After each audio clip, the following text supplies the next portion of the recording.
बराबर बने रहिए। और आपके जो कला वर्ग की सारी विषय हैं, लगभग तमाम मॉडल पेपर आपको प्रैक्टिस कराए लगे आपको वहां पर देख करके कि ये तो ऑलरेडी मैं पहले से ही हल कर चुका हूं पेपर। ऐसे जब इतने आप मॉडल पेपर हल कर लेंगे तो जब आप बोर्ड में पेपर पाएंगे तो भी आपको लगेगा कि अरे हाँ, ये तो मैं कर चुका हूं। इतना सरल आपके लिए हो जाएगा।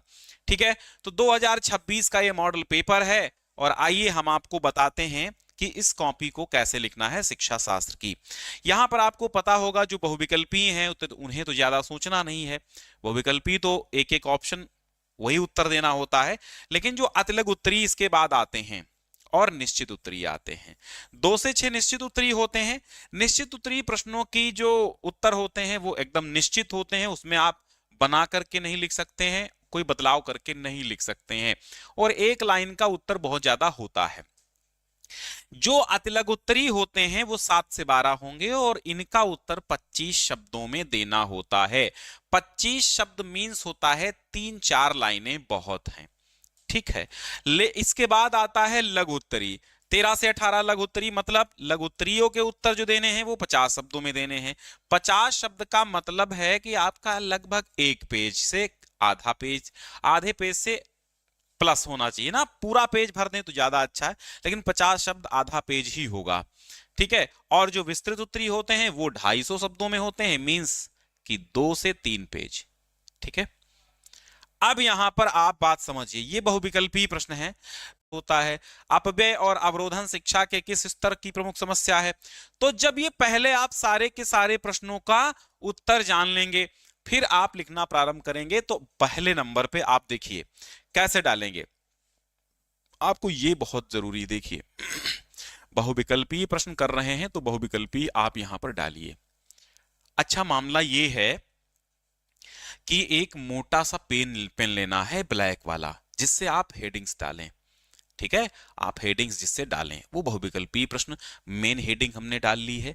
और एक और बात ध्यान रखना है कि जब भी जितना बन सके उतना क्रम से सारे उत्तर लिखिए, है ना। वैसे तो जो उत्तर आपको पहले, जिस प्रश्न का उत्तर आता है पहले आपको वो लिखना है।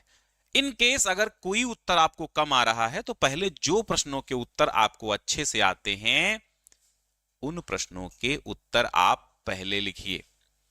ठीक है, और जो नहीं आते हैं वो बाद में आप बना के या अपने भावों से लिख सकते हैं, लेकिन जो सही सही आते हैं उनको पहले आपको लिखना है। दूसरी बात यह है कि अगर आपको सारे प्रश्नों के उत्तर आ रहे हैं तो आप एक क्रम अपनाएं, सीरियल से ही लिखें पेपर की तरह। इससे एग्जामिनर पर एक बेहतर प्रभाव पड़ता है। तो यहां पर आपने लिखा आ का उत्तर पाली हो गया, तो आपको लिखना है प्रश्नोत्तर संख्या 1 के आ का 4th और पाली। ये दो चीजें नहीं भूलना है, ऑप्शन नंबर और ये प्रश्न संख्या। प्रश्न संख्या और ऑप्शन नंबर, प्रश्न संख्या ऑप्शन नंबर। बा का सेकंड रेडियो धर्मिता प्रदूषण, सा का फर्स्ट प्राथमिक, और दा का थर्ड बिल्ली, और या का, ठीक है, रियल एज कह सकते हो, वास्तविक आय, एक्चुअल एज कह सकते हो, गुणे 100 कर दीजिए।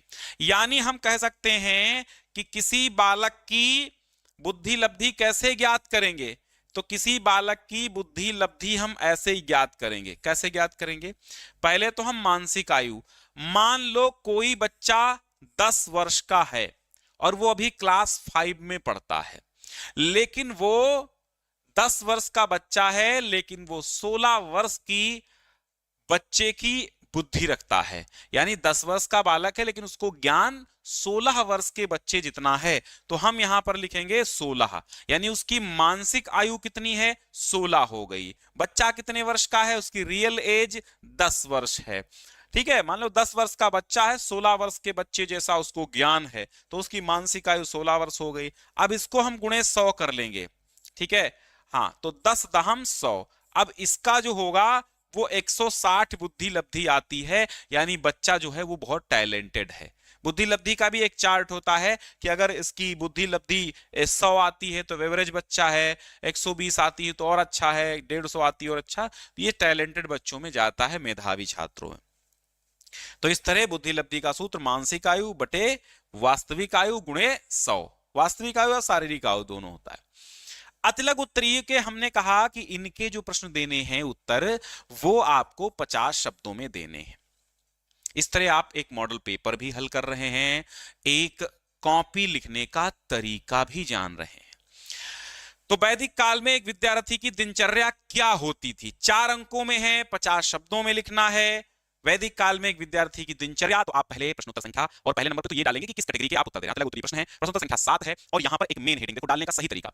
प्रश्न जो होता है, प्रश्न नहीं लिखा जाता है, प्रश्न की मेन हेडिंग लिख सकते हो कि विद्यार्थी की दिनचर्या। अब लिखिए, ब्रह्म मुहूर्त में उठता था, नित्य क्रिया से निवृत्त होता था, गुरु के स्नान के लिए पानी लाता था, आश्रम की साफ सफाई करता था, और यज्ञ हवन आदि के लिए लकड़ियां इकट्ठा करता था, अध्ययन करता था, दोपहर में बस्ती के समीपस्थ भिक्षा मांगने के लिए चला जाता था, इसके बाद भोजन और विश्राम करता था। इस तरह उसके 8 प्रहर बट जाते थे। ठीक है, और फिर इसके बाद क्या प्रश्न था? पंडित मदन मोहन मालवीय के महाविद्यालय से संबंधित विचार क्या थे? तो लिखो कि मालवीय जी के विचार विद्यालय के संबंध में, हेडिंग डाल सकते हो मालवीय जी के विचार।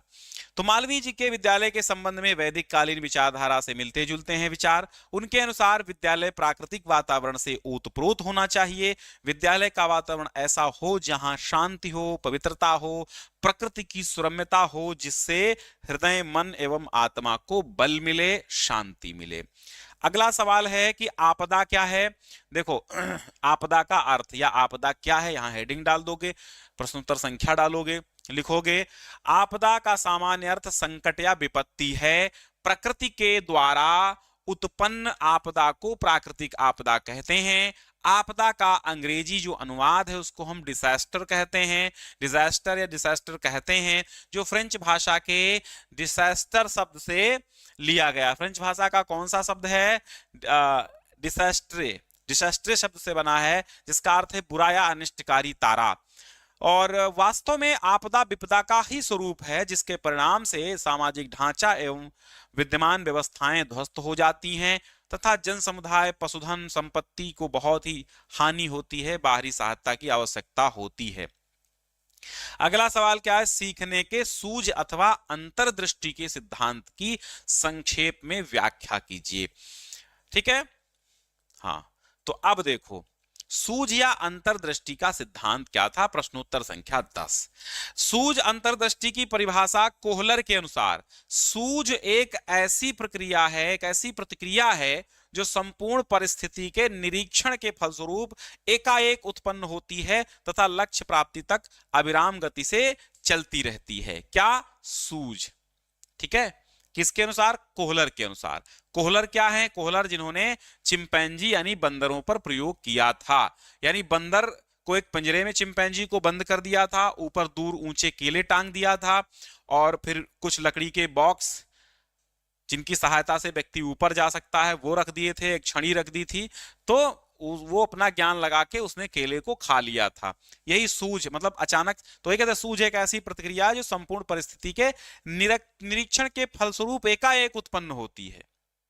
समझो, एकाएक यानी अचानक उत्पन्न होती सूझ। यानी बंदर लपका, ऊंचा कूदा, एक पिंजरा है, पिंजरे में यहां पर केले रखे हुए, यहां केले लटक रहे हैं, ये चिंपैंजी है, हैं, और यहाँ लकड़ी के बॉक्स रखे हुए हैं, लकड़ी के बॉक्स, और यहाँ पर एक छड़ी रखी हुई है। तो अब ये बंदर उछलता कूदता है, बंदर उछलता कूदता है, लेकिन ये केले नहीं पाता है। अचानक से उसको सूझ आती है, सूझता है, अंतर्दृष्टि उत्पन्न होती है कि अरे ला ये बक्से रख के देखें, तो बक्सों पे बक्सा घेरता है, उस पे खड़ा होता है और केले पॉप, मान लो ये लॉलीपॉप है, उसको एक बार लॉलीपॉप खिला दीजिए, इसके बाद उसको पकड़ा दीजिए, उसके मुट्ठी में लॉलीपॉप हो और ये उल्टा कर दीजिए, फिर वो ढूंढेगा, थोड़ी देर में ढूंढेगा, फिर अचानक से उसको सूझ होगी और लॉलीपॉप मुंह में रख लेगा। तो क्या होगी? सूझ ऐसे अचानक उत्पन्न होती है और लक्ष्य प्राप्ति तक अविराम। मानसिक अस्वास्थ्यता का क्या अर्थ है?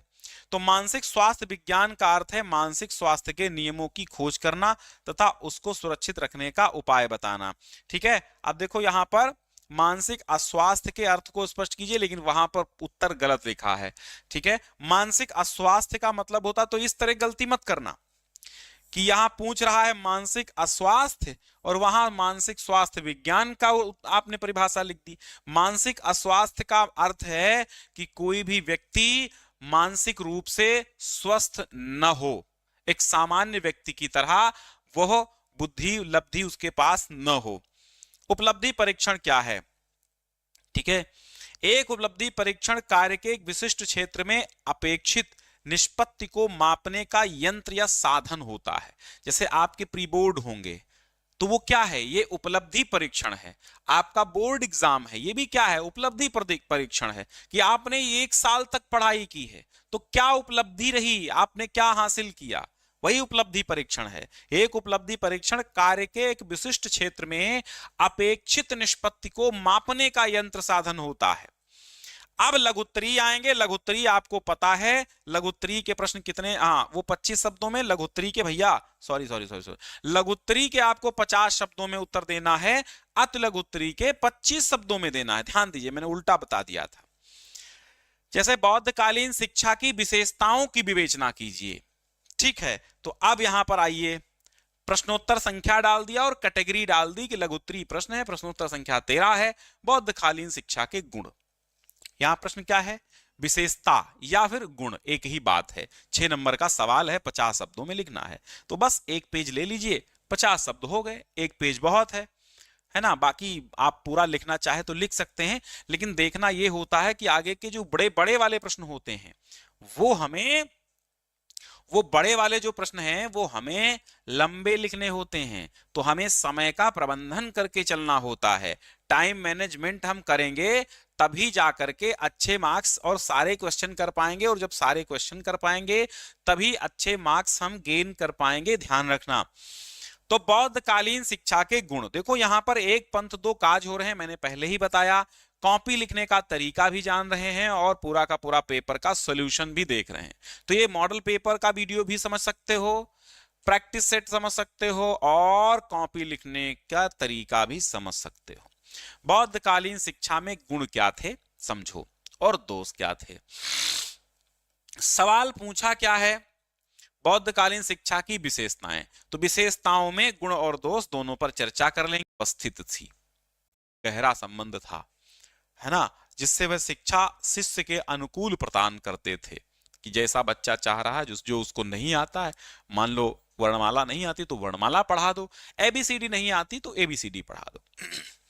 बालकों को कठोर नियमों में रखकर उन्हें बाह्य तथा आंतरिक दोनों पहलुओं में अनुशासित किया जाता था, यानी बच्चों को डिसिप्लिन रखा जाता था। बौद्ध शिक्षा के परिणाम स्वरूप ही गृहस्थ लोग भी संयम से रहते थे। ये तो थे गुण। अब गुण के साथ भैया हर सिक्के के दो पहलू होते हैं, गुण के साथ दोष भी आ जाते हैं समय पर। ठीक है, तो बौद्धकालीन शिक्षा के दोष क्या थे? तो बौद्धकालीन शिक्षा में निम्नलिखित दोष थे। कौन कौन थे?